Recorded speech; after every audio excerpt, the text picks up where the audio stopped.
Welcome everyone back to the Heel Picks again. Had another bye week last week. Unfortunately, schedule is a little rough from time to time.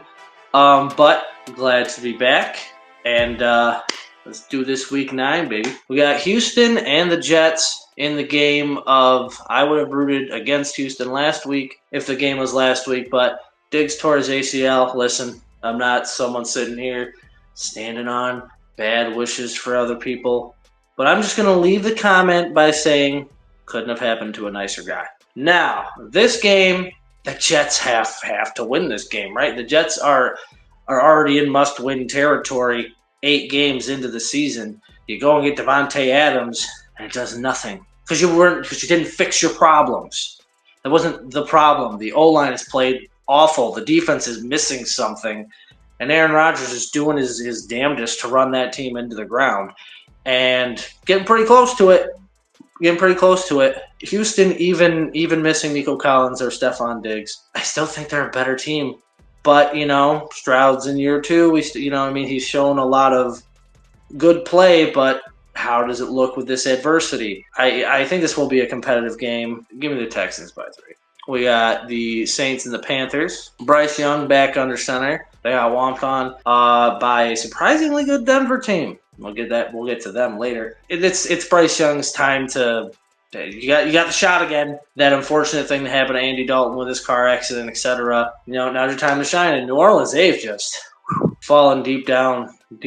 They're just, and that's what Derek Carr getting hurt, and they're not the same team they were week 1 and 2. That's without a doubt. But it looks like Derek Carr is on his way back this week. But he himself said he's not their savior, so. I don't know what to make out of that comment. This looks like a lower level NFC game. I'll take the Saints by 3. Washington and the Giants. Picked the Giants a couple weeks ago, and it made me feel silly. Sorry, Jake. I know you loved the pick, but I felt really silly afterwards. The Eagles are just a better team. That's weeks and weeks ago, but. Washington, on the other hand, my God, what a finish, huh? That was insanity, that play, especially the fact that Chicago's defender was celebrating a victory before it happened, and then he tipped the pass into Noah Brown's hands. This Washington team, they're electric, man. They've been bad for a long time, and it is nice to see them turn that corner. Give me Washington here. Washington here by 10. Bills, Dolphins. Here we are again, kind of early to have a rematch, but Tua obviously re-sparked the offense last week after it was suffering between Pro Bowl Tyler Huntley or whatever the hell else they rolled out there. And this is quite the task to go up to when you're 2-6, and you again, just like the Jets, you gotta win now. You gotta win now because your season's on the line. Desperation. Can they come into Buffalo and beat a team? If I can't recall the last time they beat Buffalo in Buffalo, because they've got since Josh Allen's career, they've beaten Buffalo twice. Both of those games were in Miami. So it's been quite some time since they've won a game in Buffalo. I don't think it happens this time around. The Bills offense, let me tell you, even without Amari Cooper actually making plays on the field, his presence has given so much room for Keon Coleman to start making his plays. I made this analogy. The Bills in this season reminded me of if the 2020 Bills had tried to make Gabe Davis their wide receiver 1 and they didn't have Diggs. It wouldn't have worked. Yes, he could spot and make plays, but he had good pieces around him to get him a separation, to start developing him, and that's what Keon Coleman needed. And now he's starting to make his plays. And even though Amari Cooper was pretty silent, that offense was rolling, and and Khalil Shakir, the unsung hero of that entire offense. I'm telling you, man, Amari Cooper being added to this offense has just added a whole new element that teams are not ready for. I don't see the Bills losing this game. I think Miami's desperation factor plays in, and I think it gives them a shot. But I'm taking the Bills by 3. Chargers and Browns. The Browns came alive last week, and I had said when the previous week when Watson went down, I'm like, why is Jameis Winston not in? And That dude's just electric. He's electric on the football field. Listen, 30 for 30. You got the 30 touchdowns. You got the 30 interceptions. He gives you a show. He gives you a chance. He gives you a pulse. He might screw you over with that with a game-losing interception, but damn, he made it entertaining all the way there, right? I think this was a fantastic move, and, it kind of makes you think, man, maybe if they had made this move sooner, their season might not be done for. On the other end, the Chargers, they're about where I expected them to be at this point of the year. They played some good games, bad games. I think they're still better than Cleveland, and I want to take them by 1 here. And we got the Patriots and the Titans, two really not great football teams. Any poor soul who has to watch this game, good luck. Give me New England strapping to get to second place at 3-6 in this division. Give me the Patriots by 1 in that game. And you got Dallas and the Falcons. Kirk Cousins, man. Yeah, he's really improved that offense, really improved that team, kind of turned that thing around. They're not a laughing stock anymore, and he's just using all his weapons. He had Kyle Pitts going for once. It's very, very good to see that team going. And Dallas, they got to sit in kind of a panic too.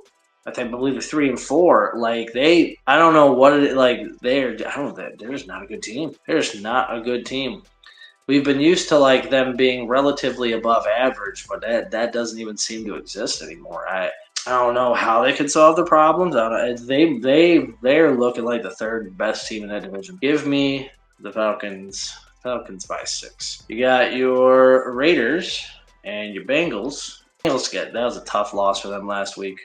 Kind of a punch in the gut, a reality check. I think this is the kind of game they need. I don't really got too much elaboration on the Raiders here. Take the Bengals here by 10. Broncos and Ravens. This is going to be a lot more of an entertaining game than people probably give it credit for. Broncos. I didn't realize that they played 5-3. They're playing some pretty good football. And Bo Nix, man, let me tell you, he had those early games where he had a half where he had negative passing yards, but he's figuring it out. He's figuring it out, and that defense is playing fantastic. On the other end, the other Ravens, and they dropped that game to Cleveland, but at the same time, it's not the same Cleveland that's been getting mauled. It's Cleveland that has a little bit of juice in them. All those factors playing in a divisional rival game for them last week. Something like that is to be expected from time to time. Still think Baltimore's a better team, and I still think Baltimore takes this game by 10. But let me tell you, wouldn't be surprised if Denver won this game. They've been playing their asses off, but I'm going to take Baltimore here. You got Arizona and Chicago. I really thought they had that game won. I thought they had that game won. That was an insane finish. Defense thought they won the game, and then they Noah Brown that touchdown. Take your bumps, take your licks. They're the Bears. They're known to be prone to mess these things up. Arizona on the other side, wow, good win for them against Miami. Miami, who thought, they got Tua back there. They're under this fire, they're getting the offense going, and Arizona crept in. I believe it was a double-digit comeback in the fourth quarter, and I was impressed. I was very impressed by the way that Kyler Murray actually showed some focus, not on Modern Warfare, Black Ops, Call of Duty, whichever one, Black Ops 6. Yeah, the fact that he's not focused on Call of Duty and he's actually focused on football enough to come back and win a game where you're down like that and you can just check out and think about what the lobbies are looking like after the game. I got to give him a lot of credit and that team a lot of credit and moxie. Based on momentum, I'm going to take Arizona in this game by 1.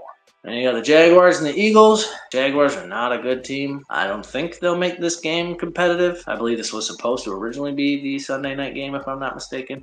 And got pulled out. The Eagles seem to be kind of finding themselves again. I've been kind of dumping on them a little bit this year because they haven't been as impressive as they've probably been the last 2 or 3 years. It's between them and Washington for the best team in that division. And I think the Eagles might be finding some of their moxie again. Give me the Eagles here by 20. Rams and Seahawks.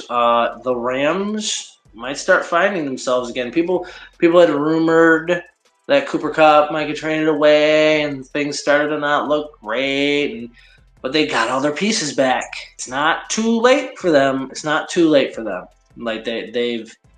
weathered the storm enough to still be alive when it mattered, and to still be not whereas yes, you got to win, but you're not in this we have to win all but 2 games the rest of the way kind of thing. They're not in that situation, and I think this is a big game.